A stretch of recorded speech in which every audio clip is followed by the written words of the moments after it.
everyone. So in this video, I'm going to be showing you how to start sewing using the Overstitch. All right, so what you're going to need is your pattern that's already been cut out and pinned, a threaded sewing needle. You're probably going to need your thread, which for the sake of this video, I'm using embroidery thread.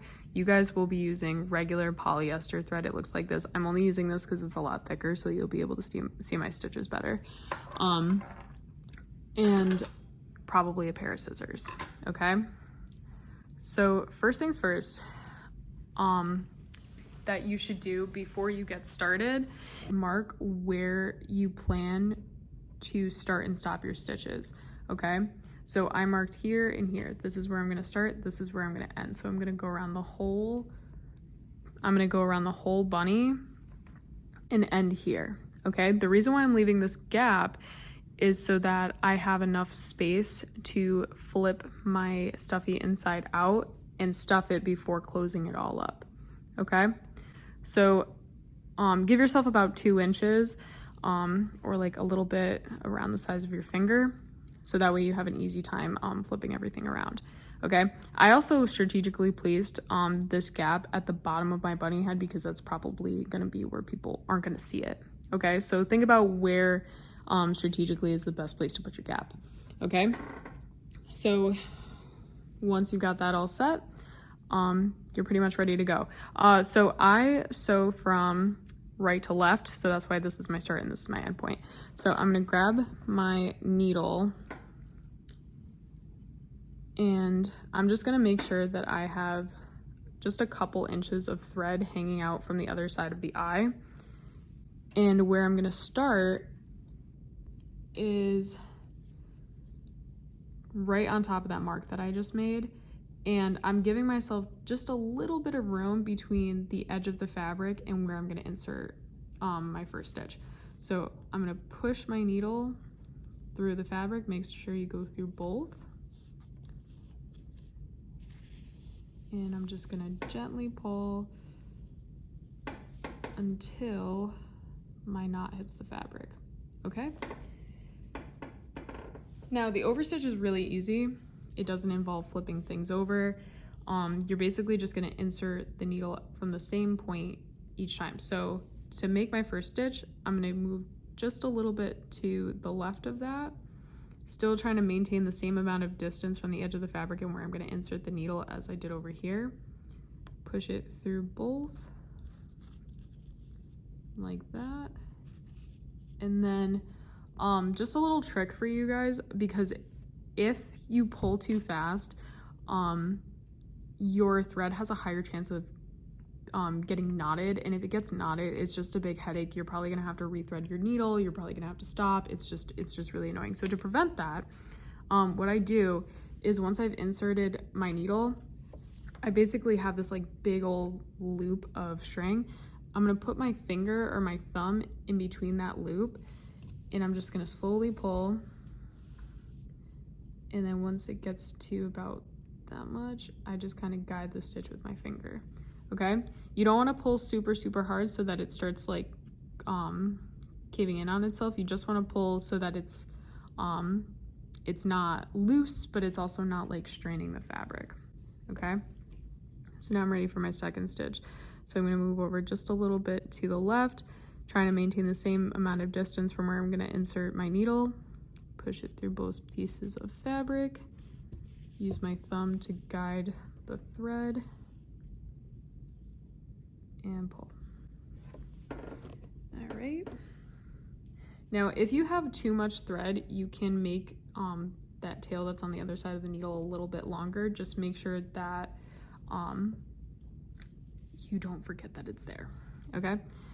Again, a little bit to the left, trying to maintain the same distance, push the needle through both pieces of fabric, stick your thumb or finger in the middle of it,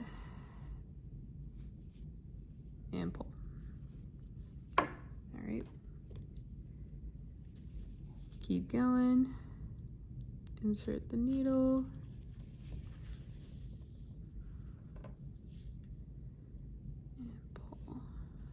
I am getting a little bit of curling here.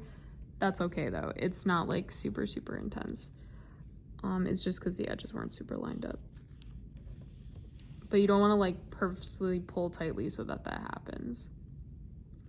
Okay, it's just a little bit of extra fabric that's there. All right.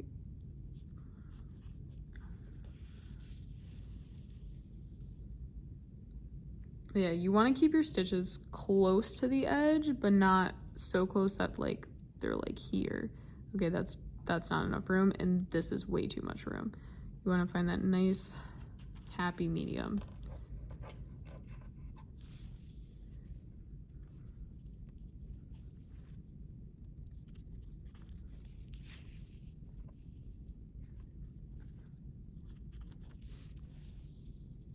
And hopefully if you maintain a fairly slowish pace, like the pace that I'm kind of working at, where I'm not like rushing, but I'm also like not meandering, I guess, you won't end up with any knots. Because if you do, it's just kind of annoying, and it's its own thing. Maybe I'll run into one and I'll show you how to troubleshoot it in this video.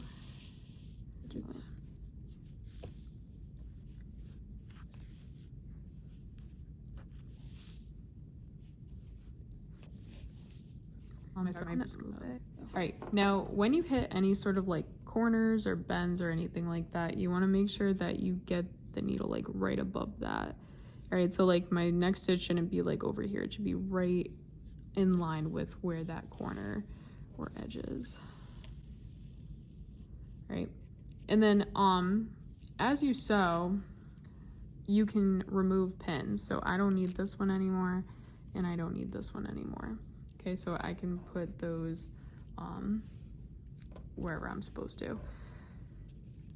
Don't leave them like lingering around, because if they fall, like, you know, it's just a safety thing. And then I'm just gonna keep going.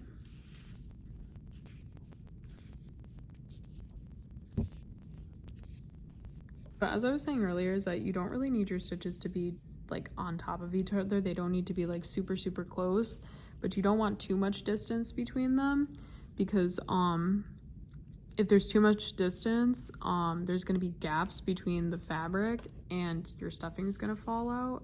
And if you do them too close together, it's going to take you eons to finish sewing it. So just keep a nice like medium distance, and you should be all good.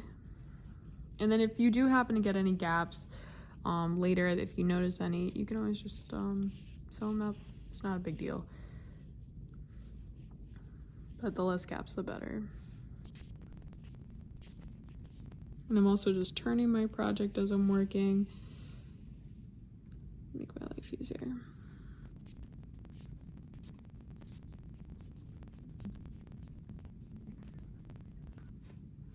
All right, so I think I just came across a knot. So I went to go pull, it's not coming through. So I'm just gonna carefully just back up a little bit.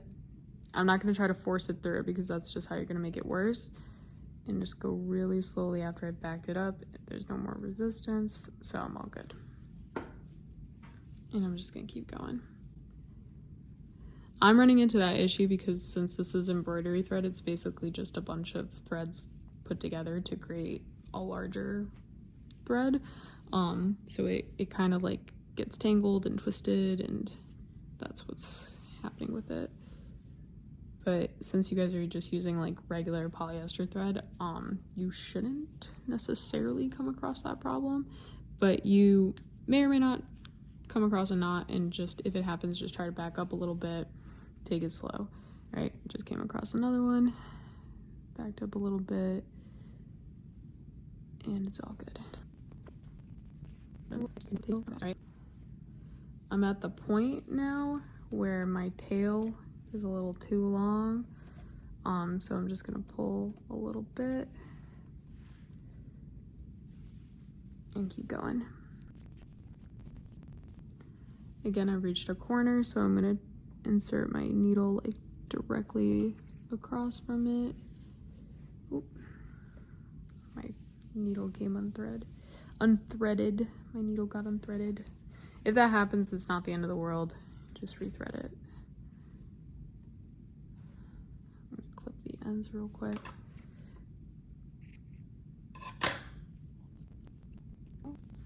Rethreading needles is more annoying when you're working with a small eyed needle, but I mentioned this in the other video, is that I purposefully got us ones that had larger eyes, so that way that wouldn't be as much of an issue for y'all. So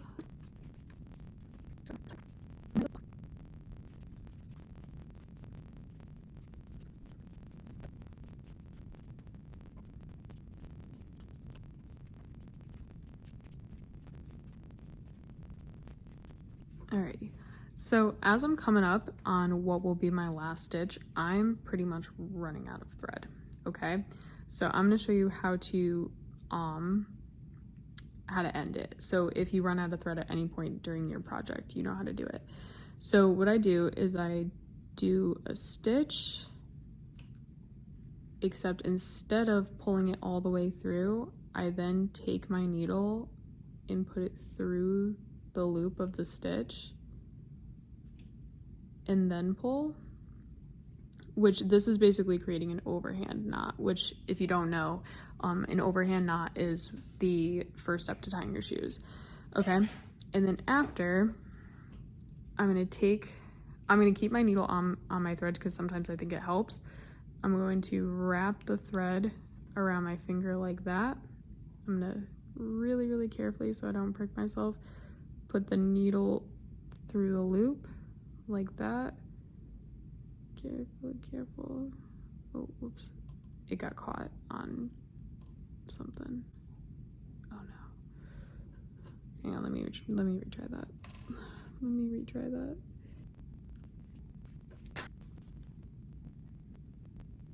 Alright. So after I do that, I'm gonna take the thread, I'm gonna wrap it around my finger like this, and then I'm gonna carefully put the needle through that loop like that. And then once I see the knot forming like that, I'm gonna just pinch and pull. All right, so that should get it as close to the fabric as I can, okay? That turned out pretty good. All right, but see how much thread I have left?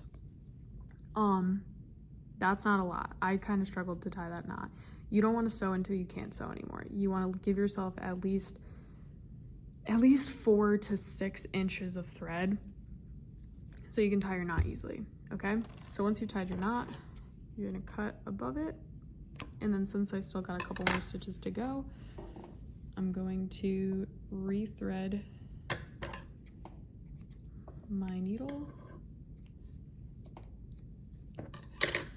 So I just cut myself a new length of embroidery thread. I wrap it around my finger and pull. Wrap it around my finger, tuck, pull, and guide so that it lands on top of the same knot. Okay, which again takes practice.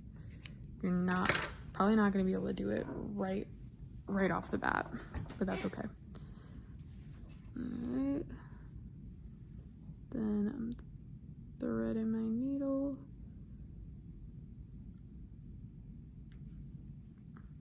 And we're gonna continue just like how we had originally started. So I sometimes like to put my initial stitch after I'm just restarted, like pretty much right on top of where I ended, just to make sure there's no gap. And then I'm just gonna continue sewing the same way I had been. All right. I have now reached that mark.